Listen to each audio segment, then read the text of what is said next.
سلامونه احترامات ملګرو، الله دې وکړي چې ټول به روغ او جوړ یاست او ژوند به مو ښه روان وي. د یو نوی ویډیو د یو نوې موضوع سره بیا ستاسو خدمت کې حاضر یم. ملګرو، یو درې څلور ملګرو یو رقم پوښتنه کړې ده او دغه پوښتنه مې نن راخیستې ده. غواړم چې د هغې په اړه تاسو ته یو څو خبرې وکړم. پوښتنه دا ده، څه ملګرو دا ویلي چې موږ وحي مکتب د څه وجوهاتو د وجې په نیمه کې پرېښی دی یا هم نه دی ویلی، موږ سره هغه اتستاسیون نشته دی، وصوفي مکتب نه راکوي. آیا راتلونکي کې موږ که چیرې کاخت سجوغ دپاره ډومان کوو او دوی موږ نه یو لیول ژبه غواړي، نو موږ اوس څه وکړو؟ وفي مکتب خو اوس موږ ته بیا نه راکوي، هغه موږ نه لاړو، مس شو. آیا بل ځای کې کورس ته تللی شو او که نه؟ ګورې ملګرو، دا ډېره مهمه او ښه پوښتنه. ډېر ملګري دغه مشکل لري. ټول اول خو کوم ملګري چې تر دا دمه یوفي مکتب نه ویلی او دوی یوفي مکتب دپاره یا ډومان کوي، هغو دپاره زما دغه مشوره ده چې تاسو په هر قیمت کې یوفي مکتب باید تاسو ووایئ، بالکل مس نه کوئ. کوشش وکړئ چې څومره زر کېږي د وفي مکتب ته لاړ شئ، مکمل ډول باندې ووایئ، امتحان یې ورکړئ او هغه اتستاسیون هغه سرټیفیکیټ یې واخلئ.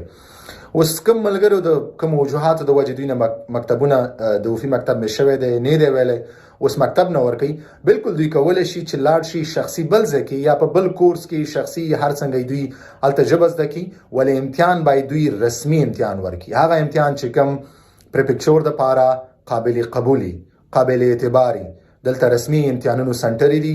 هر ځای کې چې تاسو مکتب وایئ، هغه استاد نه پوښتنه وکړئ چې زه رسمي امتحان ورکول غواړم، تر څو تاسو رسمي سرټیفیکیټ ډیپلوم واخلئ.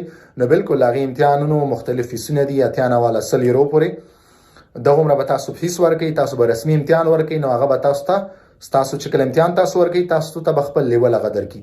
څومره چې ستاسو ژبه وي، هغه امتحان هم چې څومره لیول باندې پاس کو، د هغې لیول سرټیفیکیټ به تاته درکړي. نو دغه سرټیفیکیټ چې کله تاسو رسمي امتحان ورکئ، دا بیا پریپکچور هر ځای کې هغه قابل اعتبار دی، قابل قبول دی. نو تاسو ته زما دغه مشوره، تاسو د دې حل هم دا دی چې تاسو په هر ځای کې کورس وایئ. خدای وکړه چې تاسو په کور کې کورس وایئ، د یوټیوب چینل نه تاسو ژبه زده کوئ، د ملګرو نه زده کوئ، کور کې پریکټس وکړئ، ولې امتحان باید تاسو رسمي ورکړئ. مهمه خبره د امتحان ده. کوم سرټیفیکیټ چې تاسو له امتحان نه بعد درکولی کېږي، هغه مهم دی، هغه قابل اعتبار دی، هغه قابل قبول دی. نو تاسو کوشش وکړئ هر ځای کې تاسو ژبه زده کوئ. که تاسو کوم کورس ته ځئ، ځان ته استاد نیسئ، په بل ځای کې هر ځای کې ژبه زده کوئ، که ملګري نه زده کوئ، د یوټیوب چینلونه زده کوئ، د فیسبوک نه زده کوئ، د کتابونو نه زده کوئ، کور کې د پریکټس نه زده کوئ. د هر ځای نه چې تاسو ژبه زده کوئ، دا مهمه نه ده. مهم شی هر کله چې تاسو امتحان ورکو، هغه امتحان پاس کېدو نه بعد چې کوم سرټیفیکیټ دی، هغه امتحان باید تاسو رسمي سنټرو ته لاړ شئ، تر څو تاسو رسمي او قابل قبول سرټیفیکیټ واخلئ. دغه مهمه خبره ده. هغه سرټیفیکیټ، هغه امتحان چې کوم هر امتحان، هر سنټر چې تاسو ځئ، تاسو ورته وایئ چې دغه سرټیفیکیټ، دغه امتحان چې کوم موږ هلته ورکوو، دا پریپکچور کې قابل اعتبار دی، قابل قبول دی او که نه. نو دغه خبره تاسو یاد ساتئ. ویډیو هم دومره وه.